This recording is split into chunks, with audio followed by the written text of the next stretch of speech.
Showtime's Escape at Dannemora is set to be a major Emmy player this season. I'm Zach Laws of Gold Derby, and with me right now is Edward Shearmur. He's the composer of this 7-part limited series. It's directed by Ben Stiller and starring Patricia Arquette, Benicio del Toro, and Paul Dano. And Edward, first let me just ask you, what about this project spoke to you and made you want to be a part of it? It's a big question. Initially, obviously, the chance to work with Ben Stiller, was one that I couldn't possibly turn down. I've known Ben a long time, and our daughters are good friends, and we've spent a lot of time with his family, and I've known obviously his work over the years in comedies, but I've known what a thoughtful and meticulous director he is, and being able to work with him on this different kind of material was really a wonderful opportunity, and the fact that the project was asking for a different approach musically than one that I've had the opportunity to do over recent years, was really just something that I couldn't possibly walk away from. The essence of the material is in character and in the environment that they so wonderfully created, and the music really wants to be part of that tapestry rather than pushing dramatic buttons or creating an action atmosphere, that was something that was really intriguing for me. Well, now I just dive into that a little bit more. How is this music different from things that you had been working on recently? Can you explain that a little bit? Yeah, I mean, everyone's career path is unique, and mine seems to have taken me down. I've done a lot of comedies, a lot of romantic comedies, a lot of family movies. Right at the beginning of my career, I was doing more dramas than anything else, and so to do something that had a little darkness to it, a little bit more grit was really appealing, and the music in this project in particular was about texture and tone more than anything else. About establishing the environment of Dannemora as a prison for anyone involved in it, not just for the inmates, but for all of the people that worked in the ecosystem. In some way or another, everyone is trapped, and particularly from the Patricia Arquette character Tilly, from her lens, you see someone so desperate to break out of the life that she feels trapped in, that she's willing to go to any lengths to make a new life for herself. So then talk a bit about what your initial ideas were for how to tell this story musically. Part of my process always is to create a suite of ideas, not necessarily for anything specific to the picture, but just here are my initial responses to what I've seen. And Ben had sent me 2 episodes, the first 2 episodes, which are very they're very static in terms of how much narrative is being told, but they're very much about place, as I said, and about character. So I sent him probably 15-20 minutes worth of ideas, and there was a mixture of tones and textures. We were experimenting with a lot of solo instruments. There was a lot of solo cello. There was a lot of, funnily enough, solo baritone saxophone that we were experimenting with. Playing kind of very esoteric, strange noises through the saxophone. A lot of electronics, and just establishing a palette of sounds that might be useful. And some of those were picked up on, and that's what we developed. Okay. I wonder, in terms of the emotional lives of these characters, how did you express that? You mentioned the Patricia Arquette character, for instance. Right. What kind of music fit her? Well, we decided very early on that we weren't going to do anything kind of specific thematic for each one. I mean, there is some music that we wrote for her early on, that maybe just comes back a couple of times, that, you know, we kind of called Tilly's theme, but it, you know, it wasn't an important cue going through.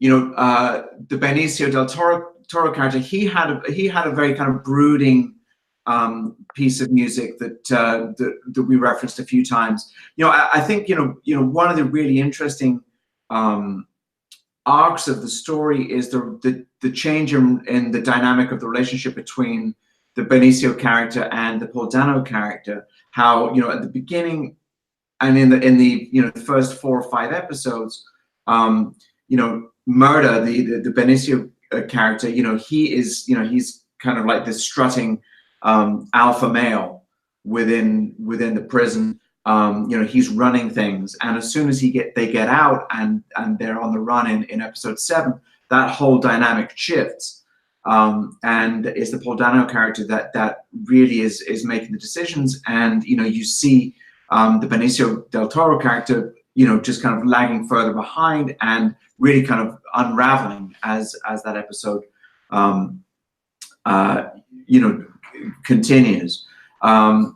You know, I think the biggest change was that in episode 7 we decided that we were going to change the palette of the music completely and go for a much more orchestral sound, and that was the biggest change. That, you know, you're going from this very restricted dark tone into something that reflects much more what's going on visually with these very rich you know, greens in episode 7, and you know, that I knew that we were going to do right, you know, very early on, that we were going to go for a much more kind of cinematic texture towards the end of the series. Right. I wanted to ask you about your submission episode. You submitted episode 5. Right. I guess it's been out for long enough. I don't know how many spoilers you can get into, but why did you choose that episode? Well, I mean, from the beginning of our work together, you know, Ben said, you know, you've got to prepare yourself for episode 5. Episode 5 is coming. And, you know, it has the biggest range of music, I think. You know, we have this, you know, 9.5-minute sequence right at the beginning where Paul Dano's character does a dry run from his cell all the way through to the manhole cover in the middle of the street. And it's told in one single camera move, and, you know, has this very choreographed and you know, slightly you know, it's its own set piece, and the music really had to kind of reflect the fact that this was kind of a bravura piece of filmmaking. And, you know, we opted for something that had a little bit more accessibility. You know, that had, you know, a slightly kind of genre quality to it. It's almost like a heist. And certainly, you know, the camera is telling you that, and the music, you know, perhaps is reflecting something of what's going on internally for him. That, you know, he's the hero of his own journey at that point. And then thereafter, you know, the music doesn't really let up for the whole episode. You know, I think there's maybe 10 seconds of music between the end of the Sweats Run piece that I was just talking about, and, you know, the rest of the episode. And, you know, Ben was very clear that, you know, he wanted a sense of pulse all the way through the episode. So no matter where we are, there's a ticking clock going on. And, you know, we created a lot of the ticking clocks that you hear through. You know, we were kind of tapping cellos and all kinds of different percussion instruments. And, you know, the challenge of creating a sense of pace that doesn't let up, and then going into this very amorphous and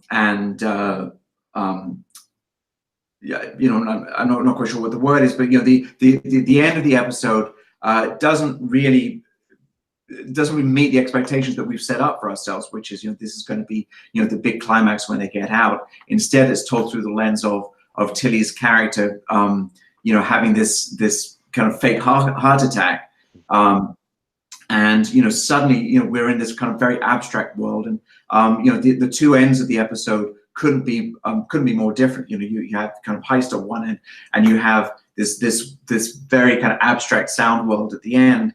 And I just thought, it reflected a lot of the different values that the whole show had. So that was why I chose it. Right. You mentioned wanting to have a more cinematic sound, and I mean, this really does feel like a 7-hour film. Right. In that, it's all directed by the same guy, and it's very cinematic in the way that it's shot. Yes. Do you think about? I mean, do you go episode by episode when you're composing, or I mean, are you thinking about it in terms of an overarching? We had to think of it in terms of an overarching thing, and even though in a particular couple of weeks you maybe concentrated on one episode, it was. We definitely looked at each. I mean, episode 7 is essentially a 1.5-hour movie. But I mean, I think that that's the wonderful thing about limited series, and so much of great work that's being done in TV right now does feel so cinematic, and I think the scope that this kind of filmmaking affords directors these days, there's a palette, and that you can take your time, and certainly I know for Ben, there's an opportunity to explore character in a way that there just isn't in 2 hours of compressed cinematic time these days. So I think that was a big thing for all of us. Working with Ben, you mentioned knowing him for a very long time. So obviously you have a good personal relationship with him, but what was the working relationship like? Well, it was challenging only that they were posting in New York, and I was doing most of my writing here in LA. I did bounce back and forth as much as I could, but the biggest challenge is sending material to somebody, and for them to kind of understand what the thinking behind a particular piece of music is. And he was very generous in if I gave him the logic behind something, for example, the saxophone multiphonic sounds that I was talking about, he was very generous in embracing that. But FaceTime is crucial, and so I set up a studio in New York for a little bit. And, we would sit together. He's someone that as I say, he's very meticulous. He knows exactly what the narrative arc of a particular scene is, what's going on internally for the characters, and he's someone that he won't let a detail go if he feels it's not right for a scene, and I knew that about him going in, and you gird your loins, and you prepare for that, and it's a wonderful experience, because I had and everyone related to the project had complete faith in his just absolute detailed knowledge of what was going on for every character, for every scene. So that was that was a constant going through the project. Before I let you go, let me ask you, you are an Emmy winner for your work on Masters of Horror. What did that recognition mean for you? Oh, that was huge, and it was it was a project that kind of, compared to most of the things that I was involved with at the time, happened fairly quickly, and I hadn't done a huge amount of TV at that point, but the fact that it had a life, and was associated with so many different kinds of projects, and those projects were interesting in that they preceded Black Mirror and the kinds of shows that we're so familiar with now, and to be associated with something like that was just a real treat, and fingers crossed that Dannemora receives the same kind of recognition. I'm so proud of it. I mean, not just the music, but just to be associated with something that's so thoughtful and so unusual, was a real thrill. Absolutely. Well, Ed, thank you so much for your time. Congratulations on your work. I appreciate it. Appreciate it. Thanks for your time. Thank you. And thanks to all of you at home for watching. Make sure you hit the like and subscribe button below. And make sure you visit us at goldderby.com